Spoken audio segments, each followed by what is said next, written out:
Dostlar, gəlin bu videoda sizə Dohanı başqa tərəfdən tanıdım. Bizim dillə desək, Soyuq Vaqif metrosuna daxil oluruq və metroda nələr baş verdi. Dohaya gəldiyimiz gündən sağ olsun şirkətimizin təşkil etdiyi tur ilə Dohanın bütün gəzməli, görməli yerlərini demək olar ki, gəzib bitirmişdik. Artıq Bakıya qayıdacağımız gün uçuş saatlarına qalmasından istifadə edib satış müdirəmizdən xahiş etdim ki, Dohanın metrosunu görmək istəyirəm.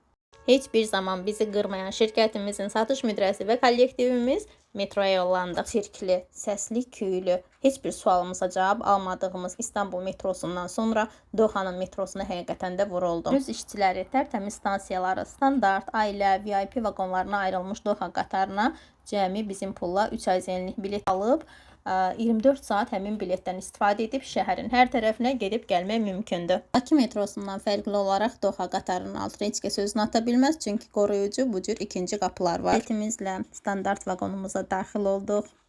Bakı metrosundan o qədər də fərqlənmirdi. Darıxdıq və VIP vaqonun necə olmasını merak etdik.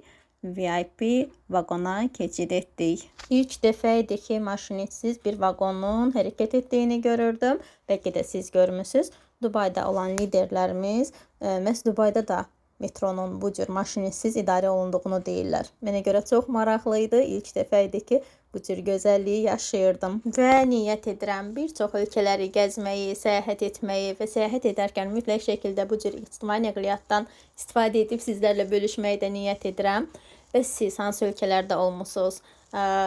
Turistik zonaları demirəm. Əsasən ictimai nəqliyyatda davranış mədəniyyəti hansı ölkədə bəyənirsiniz? İstərəm ki, şərh bölməsində bölüşəsiniz. Soyla gəlmişkən gəldik Dohanın ən məşhur City Center Malluna.